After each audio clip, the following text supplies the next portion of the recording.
On commence cette série de vidéos par un début d'incendie. On peut voir le feu qui grossit et qui prend du terrain, tellement qu'il pourrait bien arriver sur la maison où se trouve la caméra. Et quand cela est arrivé, le propriétaire dormait paisiblement sans savoir ce qu'il se passait. Mais il va être réveillé par une alarme reliée à sa caméra. Elle avait détecté du mouvement devant chez lui. Et alors que le feu arrivait à grands pas chez lui, il a tenté de l'éteindre. Regardez bien ce qu'il va faire.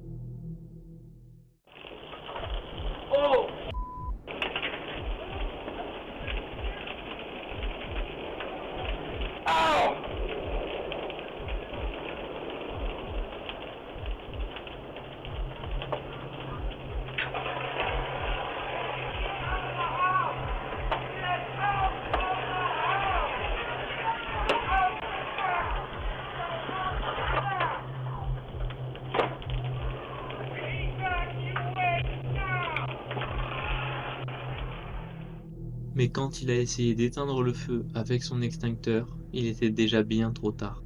Il a donc dû abandonner sa maison en prenant son chien.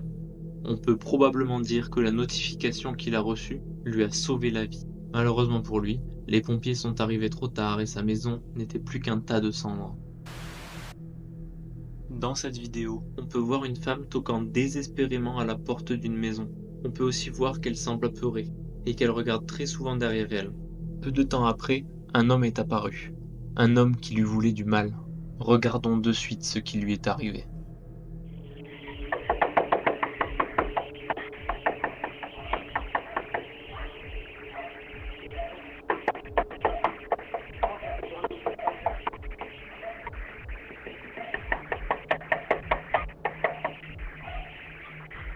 Stop, please, no, no, no, no, no, no, no, no, no, please.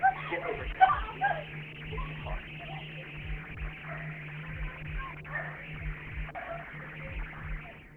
L'homme dans la vidéo a rapidement été identifié comme étant Victor Kučić et il a directement été incriminé pour kidnapping. Peu de temps après, la jeune femme aurait été retrouvée au domicile de Victor et elle n'aurait rien subi. Cette vidéo montre dès le départ la propriétaire qui se dirige vers sa buanderie. Juste avant d'ouvrir la porte, on la voit se figer pendant quelques instants. L'audio de cette courte vidéo va nous expliquer pourquoi.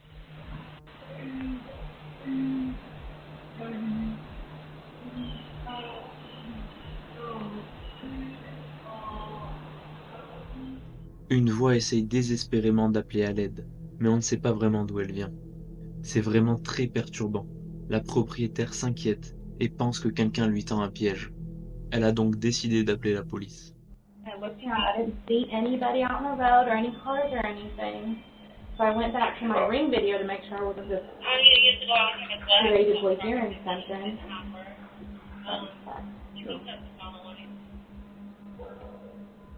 I can hear somebody saying something, but I can't. Well, Après ça, les policiers ont cherché partout autour de la maison, mais ils ont absolument rien trouvé. Et encore aujourd'hui, qui avait appelé à l'aide et pour quelles raisons sont des questions laissées sans réponse. Cette vidéosurveillance a capturé quelque chose d'un peu plus paranormal. On peut apercevoir une personne à moitié transparente marchant dans le jardin de cette maison. On dirait qu'elle n'a pas de visage et qu'elle devient de moins en moins visible. Le son de la vidéo nous prouve qu'il y avait bien quelque chose cette nuit-là.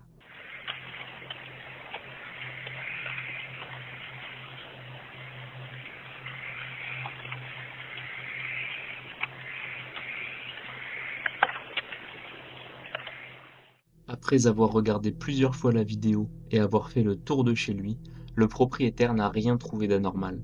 Et ce que la caméra a filmé cette nuit-là n'est toujours pas très clair. Le locataire de cette maison a reçu une notification sur son téléphone vers 2 heures du matin. Elle indiquait qu'il y avait du mouvement devant sa maison. Et quand il a ouvert la vidéosurveillance, il est tombé sur cette vieille dame, armée d'un couteau. Elle attendait debout devant la porte, en jetant des coups d'œil autour d'elle, comme si elle prévoyait quelque chose de grave.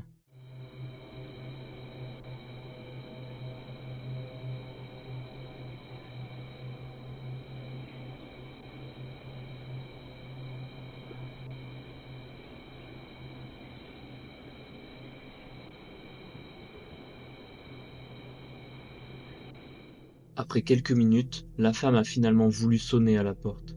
Mais pour des raisons que l'on ignore, Elle s'empêchait elle-même de le faire.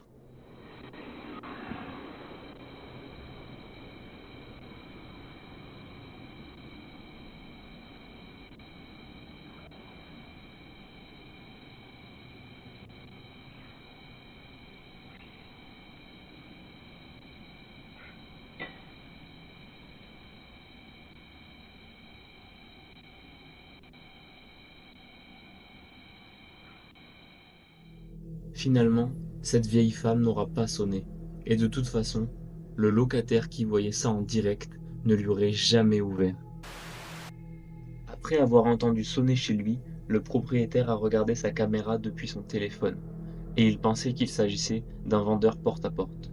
Il a donc décidé de lui parler via le haut-parleur de la sonnette. L'homme a donc dit qu'il était à la recherche de la maison des Robinson, mais ce n'était pas du tout la maison où il était. This is the Robinson's residence at 712? No, you're at the wrong house. This is 721. Oh, I apologize for that. Trouvant cet homme et sa réaction assez suspecte, le propriétaire a décidé d'en faire part à la police. Et en comparant différents témoignages, ils ont compris à qui ils avaient affaire. Il s'agissait d'un cambrioleur qui se faisait passer pour un commercial afin d'avoir des informations sur eux et leurs objets de valeur. Grâce à cette vidéo, l'homme a été arrêté et il s'agissait bien de l'homme qu'il pensait. Voici un enregistrement filmé en 2015.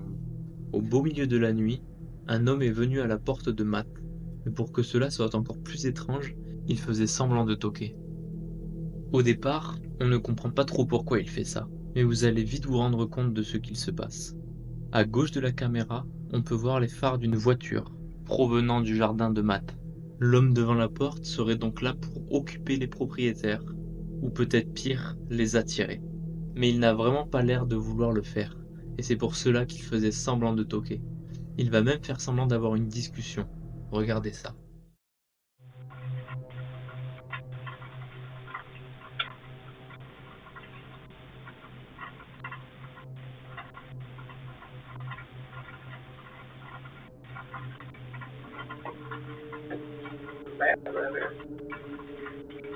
Okay. Sorry about that. Sorry.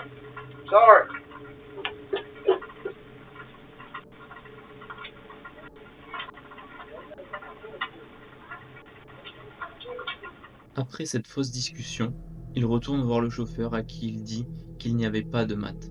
On peut donc en déduire que l'homme qui restait caché était à la recherche de ce dernier. Un commentaire disait que l'homme a peut-être été forcé pour que des voleurs cambriolent cette maison.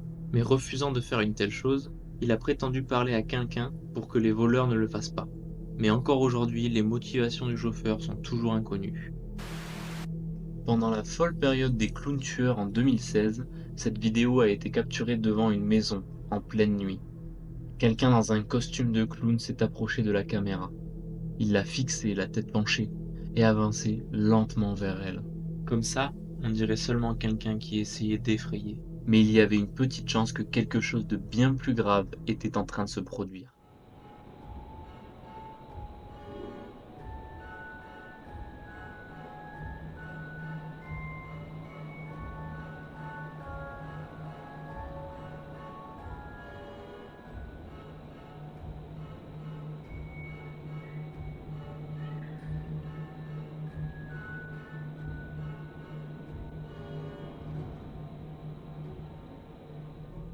Sur le coup, il ne savait pas vraiment ce qu'il se passait, mais le propriétaire qui voyait ça en direct a eu très peur.